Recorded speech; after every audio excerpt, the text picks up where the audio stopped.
Hello दोस्तों, मैं संदीप सुडा आपका स्वागत करता हूं मेरे यूट्यूब चैनल पर। उम्मीद करता हूं आप सभी ठीक होंगे और आपकी तैयारी अच्छी चल रही होगी। इसी विषय से संबंधित अपने 360 डिग्री प्रश्नोत्तरी सीरीज शुरू करने जा रहे हैं और उसका दूसरा वीडियो आज अपने चैनल पर आ रहा है। उम्मीद करते हैं पिछला जो वीडियो था वो आपको समझ में आया होगा और उससे संबंधित आपको पेपर में ज़्यादा से ज़्यादा फायदा होगा। अपने वीडियो शुरू करने से पहले एक बार सभी अपने अपने मित्रों को, अपने जो हिंदी से संबंधित जितने भी लोग तैयारी कर रहे हैं उन सबको ये वीडियो शेयर कर दो और अपने चैनल को सब्सक्राइब कर लो ताकि आगे के वीडियो भी आप तक पहुंचते रहें। और बेल आइकन को क्लिक कर लो ताकि जितने भी हम वीडियो डालें तो वो जो नोटिफिकेशन है वो आप तक पहुंचते रहे। शुरू करते हैं आज का जो वीडियो और उसका जो पहला प्रश्न शुरू करते हैं। हाँ जी, व्यंजन संधि का उदाहरण नहीं है। हाँ जी, व्यंजन संधि का उदाहरण नहीं है। अगर ये देखें तो व्यंजन संधि का उदाहरण नहीं है तो षडानन, अभिषेक, उपनिषद और चतुरानन शब्द है। कहीं भी कोई भी प्रश्न पूछा जाए इनसे संबंधित कि कोई संधि का उदाहरण है, कोई संधि का उदाहरण नहीं है, निम्नलिखित में से संधि का उदाहरण बताइए। संधि का उदाहरण नहीं है, व्यंजन संधि है, विसर्ग संधि है, कोई भी संधि का प्रश्न पूछा जाए, कोई भी खासकर व्याकरण का ही प्रश्न पूछा है, संधि समास उपसर्ग पढ़ते, उनको तोड़ के देखना शब्दों को, ठीक है ना। हाँ, व्यंजन संधि का उदाहरण नहीं है, शुरू करते हैं अपने जैसे ये षडानन शब्द है तो इसका पहले संधि विच्छेद करके देखना। इसका संधि विच्छेद हो रहा है जैसे षट प्लस में आनन, ठीक है ना, षडानन बनता है। और षट प्लस में आनन से षडानन बनता है, ये कार्तिकेय का पर्यायवाची है भाई। इसका पर्यायवाची है ये कार्तिकेय का पर्यायवाची। अभिषेक शब्द का संधि विच्छेद देखें तो अभिषेक का अभी प्लस में शेक से मिलकर अभिषेक बन रहा है ये, ठीक है ना। और अभिषेक में भी छोटी के बाद में सह स्लेट आने से छोटी का सह स्लेट का सह षटकोण बन जाता है, ठीक है। और बाद में क्या है कि ये जो उपनिषद शब्द है तो उपनिषद में भी उपनी प्लस में सद से मिलकर ये उपनिषद बनता है, ठीक है। उपनिषद के सद शब्द लगने से ये उपनिषद बनता है। और ये जो चतुरानन शब्द है ये बहुत बार पेपर में आया हुआ है, ठीक है, बहुत बार पेपर में पूछा जाता है ये चतुरानन शब्द। ये पर्यायवाची भी पूछा जाता है, ये समास भी पूछा जाता है, ये संधि के तहत भी पूछा जाता है, ये वाक्यांश के लिए एक शब्द में भी पूछा जाता है। ये जो चतुरानन शब्द है इसका जो संधि विच्छेद करेंगे ना तो इसका संधि विच्छेद है चतु प्लस में आनन। चतु का अर्थ होता है चार और आनन का अर्थ होता है मुख। चार जो मुख होते हैं जिसके वो होते हैं ब्रह्मा। अब ये जो विसर्ग लग रहा है ना, किसी भी शब्द के पहले शब्द के अंत में विसर्ग लग जाए तो वो सारे के सारे विसर्ग संधि के उदाहरण होते हैं। तो पूछा गया व्यंजन संधि का कौन सा उदाहरण नहीं है, तो ये षडानन भी व्यंजन संधि का उदाहरण है, अभिषेक भी व्यंजन संधि का उदाहरण है, उपनिषद भी व्यंजन संधि का उदाहरण है, और ये जो चतुरानन शब्द है ये कौन सी संधि का उदाहरण है, तो ये विसर्ग संधि का उदाहरण है, ठीक है ना। अपने पूरा विश्लेषण करेंगे इन शब्दों का। अपने जैसे ये रत्नाकर शब्द है ये भी पेपर में आया हुआ है। रत्नाकर में कौन सी संधि है, तो रत्नाकर में संधि है। भले ही आपको प्रश्न पढ़ते ही समझ में आ गया होगा कि इसमें कौन सी संधि है, लेकिन फिर भी आप अपने मेन पेपर में इसका संधि विच्छेद जरूर करके देख लेना। लास्ट में एक दो पेपर जो प्रश्न दिए हुए होते हैं, लास्ट में रफ कार्य होता है, उस रफ कार्य में इसका संधि विच्छेद करके देख सकते हो। जल्दबाजी मत करना भी मेन एग्जाम में। ये जो रत्नाकर शब्द है तो इसका संधि विच्छेद हो सकता है रत्न प्लस में आकर, ठीक है ना। रत्न प्लस में आकर से ये रत्नाकर बन रहा है। अब ए के बाद में ए आ लगने से दोनों मिलकर आ हो रहा है ना ये, तो इसमें कौन सी संधि होती है, तो इसमें दीर्घ संधि हो रही है, ठीक है ना। और रत्नाकर किसका पर्यायवाची है, तो रत्नाकर समुद्र का पर्यायवाची है, ठीक है ना। शब्द शुद्धि के तहत ये समुद्र जैसा लिखा हुआ है वैसा ही शुद्ध होगा। इसमें आप कहीं ऐसे मत कर देना, इसमें ऊपर अनुस्वार लिख दो। और ये जो समुद्र बोलते हैं ना वो समुद्र नहीं होता, ये सही शुद्ध शब्द समुद्र होता है, ठीक है ना। रत्नाकर में कौन सी संधि है, तो दीर्घ संधि है। क्यों, क्योंकि ए के बाद में आ लग रहा है, दोनों मिलकर आ हो रहा है, ठीक है। अगला प्रश्न देखते हैं, वसुधैव में कौन सी संधि है। अपने पिछले वीडियो में आपको बताया था कि दो मात्राएं किसी भी शब्द के ऊपर होती है तो वो ज्यादातर शब्द होते हैं वो वृद्धि संधि के होते हैं। पिछले संधि में, पिछले जो वीडियो थे उसमें एक शब्द था कि प्रागैतिहासिक, तो प्रागैतिहासिक में दो मात्राएं होने के बावजूद उसमें वृद्धि संधि नहीं थी, तो इसको सीधा सा दो मात्राएं देखने के कारण इसमें वृद्धि संधि मत करना। पहले इसका संधि विच्छेद करके देखते हैं। इसका संधि विच्छेद होता है वसुधा। वसुधा का अर्थ होता है धरती। एव, और एव का अर्थ होता है ही या फिर भी, ठीक है ना, ही या फिर भी। अब आ के बाद में ए लगने से दोनों मिलकर आई हो रहा है ना। हाँ, ए आ के बाद में ए आई लगने से आई हो जाता है, ओ औ लगने से औ हो जाता है, तब ये कौन सी संधि है, तो ये वृद्धि संधि है, ठीक है ना। अगला प्रश्न देखते हैं। हाँ जी, शिरोमणि में संधि है। अपने शब्द बोलते हैं ना, जैसे जीके में भी आप पढ़ते हो मेवाड़, शिरोमणि। तो वो जो शिरोमणि शब्द है वो एक संधि का शब्द है। उसमें 2 शब्द मिलकर और खासकर 2 वर्ण आपस में मिलते हैं। तो ये जो शिरोमणि शब्द है ना, उसमें भले ही आपको लग रहा हो कि कौन-सी संधि है, पहले तो भई बताओ भई, कमेंट बॉक्स में बताओ कि कौन-सी संधि है इसमें, ठीक है? इसका संधि विच्छेद क्या हो सकता है? ये जो शिरोमणि शब्द है, इसमें शिरे प्लस में मणि से मिलकर शिरोमणि बनता है। अब जहाँ कहीं भी विसर्ग लग जाए, तो वो निश्चित तौर से कौन-सी संधि होती है? तो वो विसर्ग संधि होती है। तो इसमें कौन-सी संधि है? तो इसमें विसर्ग संधि है, ठीक है? अगला प्रश्न है, किस शब्द की संधि सही नहीं है? बहुत महत्वपूर्ण उदाहरण है ये, ठीक है? ये जितने भी उदाहरण दे रखे हैं, अब यहाँ क्या है कि संधि विच्छेद भी दे रखे हैं, संधि भी दे रखी है, ठीक है ना? और इसमें मूल शब्द भी दे रखे हैं, लेकिन एक शब्द ऐसा है जिसमें सही संधि नहीं है, बाकी सब में क्या है कि सही संधि शब्द है। तो ये जैसे सत प्लस में धर्म है ना, सत प्लस में धर्म से जो नया शब्द बनता है ना, वो सद्धर्म बनता है। ज्यादा शुद्ध करने के लिए आपको मैं ऐसे बता दूं, ये सद्धर्म है, ये सद्धर्म, दोनों एक ही बात है भाई, ठीक है? ये तो शुद्ध बन रहा है।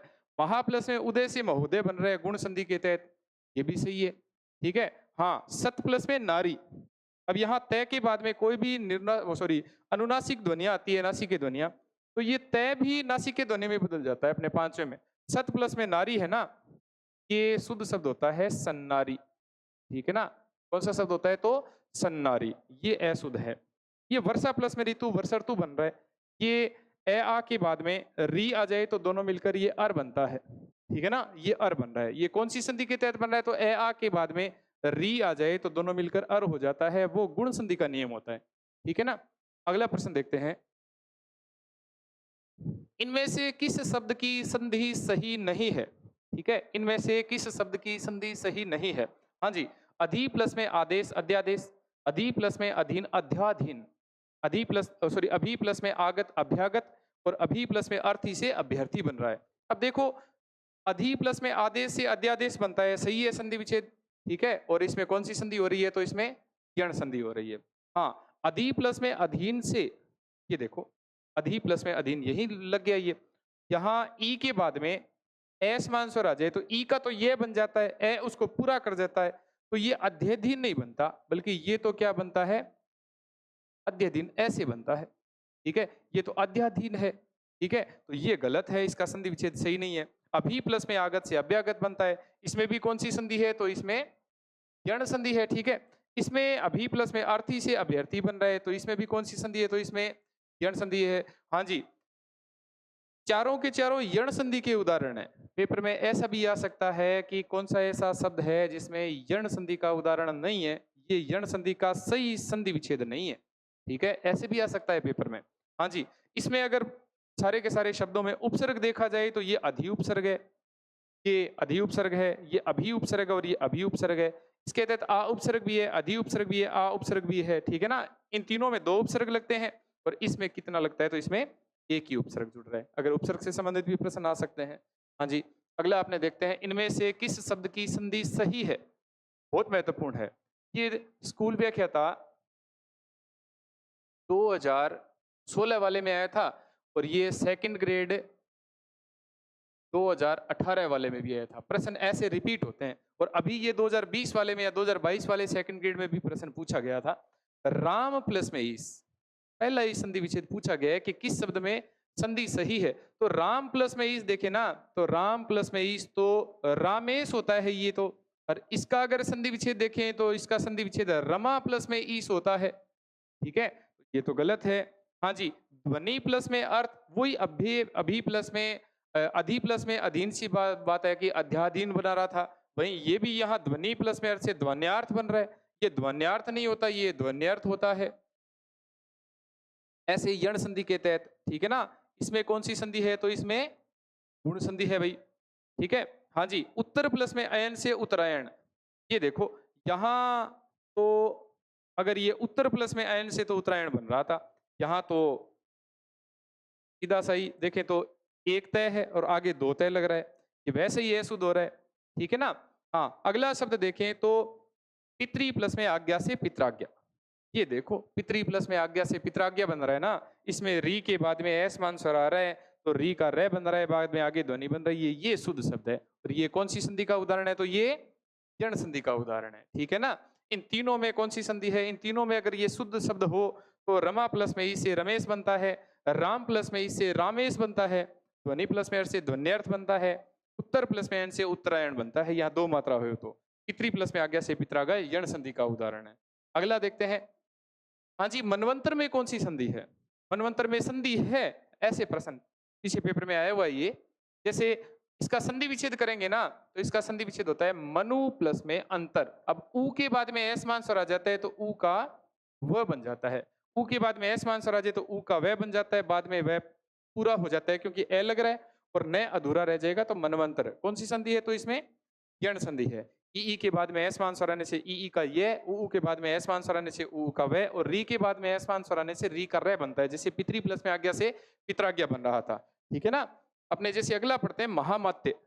ये महामात्य शब्द जब मैं स्कूल व्याख्याता की तैयारी कर रहा था तो उसमें मेरे को शायद ध्यान में आता है कि ये कोई मौर्य शासन में या फिर कोई शिवाजी के शासन में कोई एक पद हुआ करता था महामात्य। अपने संधि से संबंधित देखें तो संधि में कौन सी संधि हो सकती है? बहुत महत्वपूर्ण है। अगर संधि आ रही है ना, इसमें से संधि ज्यादा महत्वपूर्ण नहीं होती, इसमें यह भी आ सकता है कि इसका संधि विच्छेद क्या होगा, ठीक है ना। इसका सही संधि विच्छेद है महा प्लस में अमात्य, ठीक है ना। क्या होता है? महा प्लस में अमात्य से मिलकर महामात्य बन रहा है ये। तो इसमें आ के बाद में ए आने से दोनों मिलकर आ बन रहा है, तो कौन सी संधि है? तो इसमें दीर्घ संधि है, ठीक है ना। अगला प्रश्न देखते हैं। हाँ जी, गणेश 10वां प्रश्न है। गणेश, गणेश में संधि है। हाँ जी, गणेश जी के पर्यायवाची तो आपको बहुत याद रहे होंगे, जैसे लंबोदर है, जैसे वक्रतुंड है, जैसे देखा जाए तो एक दंत है, अगर देखा जाए तो जैसे मूषक वाहन है, जैसे गजानन है, जैसे पार्वती नंदन है, जैसे देखा जाए तो गिरिजा नंदन है, इनका पर्यायवाची होता है। लेकिन गणनायक है। ये जो गणेश शब्द है इसमें संधि पूछी जाए कौन सी? पहले इसका संधि विच्छेद करना है, संधि विच्छेद के तहत अपने आगे देख लेंगे इसमें कौन सी संधि हो रही है। ये जैसे ये गण शब्द है, ये इस शब्द है। अब देखो ए के बाद में ई आने से दोनों मिलकर क्या हो जाता है? तो ए हो जाता है। अब ए के बाद में ई आने से दोनों मिलकर ए हो जाता है, अर्थात ए आ के बाद में ई आने से ए आ के बाद में ऊ आने से ओ, री आने से अर हो जाता है। ये कौन सी संधि के उदाहरण है? तो ये गुण संधि के उदाहरण है, ठीक है ना। अपने 360 डिग्री प्रश्नोत्तरी सीरीज का ये दूसरा वीडियो था। उम्मीद करते हैं जो भी आपको जितने भी प्रश्न करवाए हैं यहाँ वो समझ में आए होंगे, और आप हमें कमेंट करके बताएं कि आपको ये वीडियो कैसा लगा, ताकि हमें भी क्या है कि पुनर्बलन मिलता रहे और आगे आपके लिए ज़्यादा से ज़्यादा और अच्छे से अच्छे वीडियो लाते रहें, अच्छे से अच्छे प्रश्न लाते रहें। और ये जो वीडियो है ये जाते जाते अपने दोस्तों को एक बार शेयर करना, ठीक है। अपने चैनल को सब्सक्राइब कर लेना और बेल आइकन को क्लिक कर लेना, ताकि आगे आने वाले वीडियो का नोटिफिकेशन है वो आप तक पहुंचता रहे। आप अपने सुझाव, अपने जो सुझाव है वो वीडियो के कमेंट बॉक्स में दे सकते हैं, ताकि हम आगे भी और ज़्यादा अच्छी मेहनत करते रहें। धन्यवाद, मिलते हैं अगले वीडियो के साथ में।